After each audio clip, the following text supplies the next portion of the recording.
ya nos acompaña, está junto a nosotros Maximiliano Martínez. Como siempre es un placer, Maxi. ¿Cómo va? ¿Todo bien? Todo bien, todo en orden.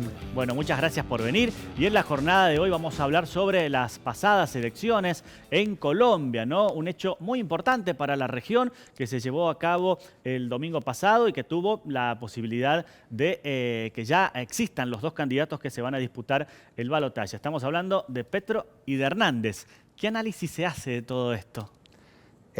Lo primero que se te impone pensar es pensar en Colombia.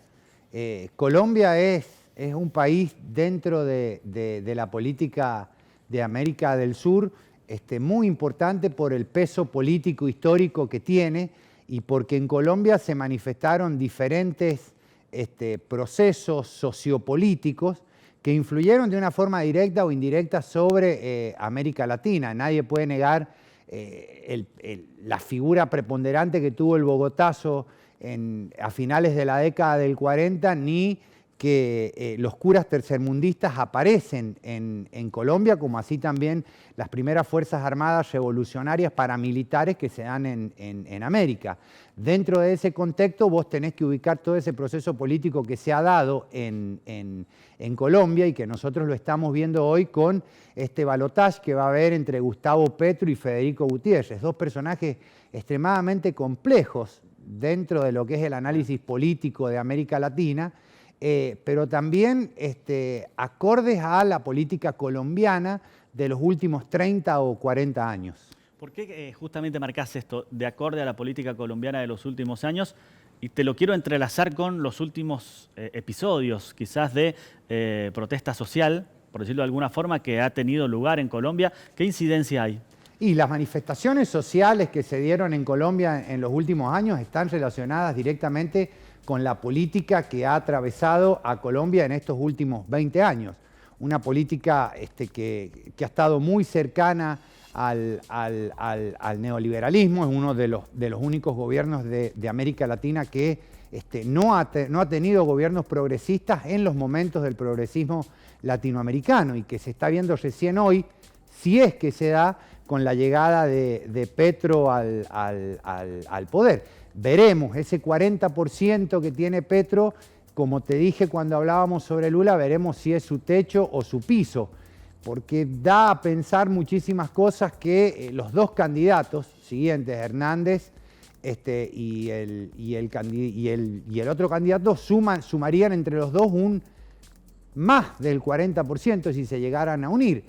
Claro. Y el candidato cercano al gobierno ha salido a decir, apenas había salido tercero, que apoyaba directamente hasta a Rodolfo Hernández, un personaje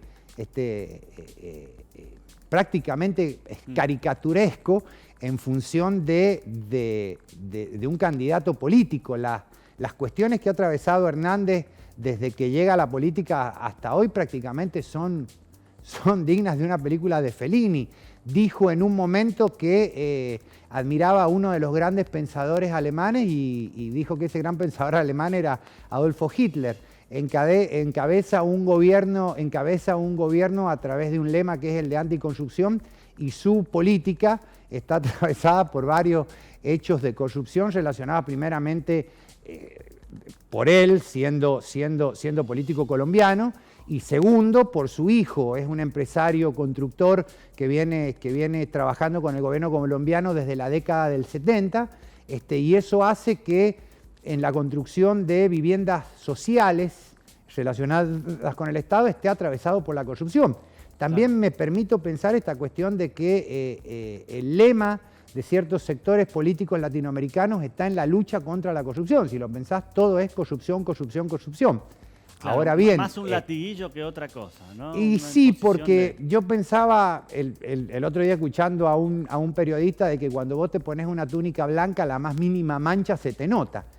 Entonces es peligroso tener como impronta esta cuestión de la política y de la corrupción y tener vos un currículum que verdaderamente no respalda la defensa de ese concepto. Seguro. Hablando ahora de Gustavo Petro, está ante una posibilidad histórica, ¿no? Esta chance de llevar por primera vez a la izquierda o el progresismo a un gobierno en Colombia que, bueno, se ha visto frustrado, por decirlo de alguna forma, cuando han existido otros candidatos con esta manera de pensar por algunas situaciones que son verdaderamente extremas.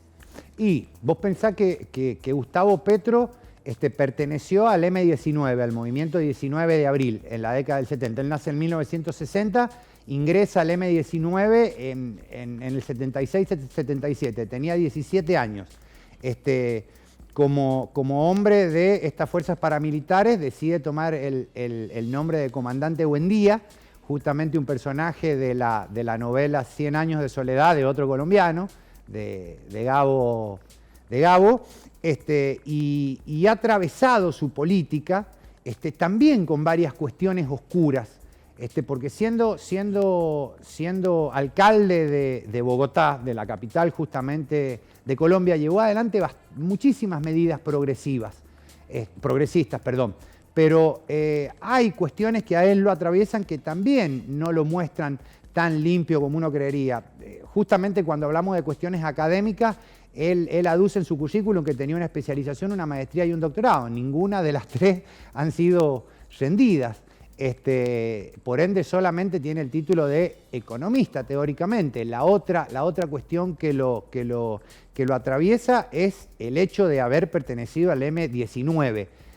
Pero en las elecciones a presidente en el 2018, él en una entrevista que le hacen se aleja de la izquierda. Es más, primero tuvo un acercamiento a Chávez, luego se aleja de Chávez porque decía que el socialismo no podía ser dependiente de un monoproducto como el petróleo, y se acerca a una política más cercana a un progresismo latinoamericano, que fue la cuestión de volver a los neodesarrollismos. Él se aleja de la izquierda y se convierte en un desarrollismo. Lo dice que él quería para Colombia una política desarrollista que se alejara de aquellas viejas políticas bifrontes de ser de izquierda o de derecha. Seguro.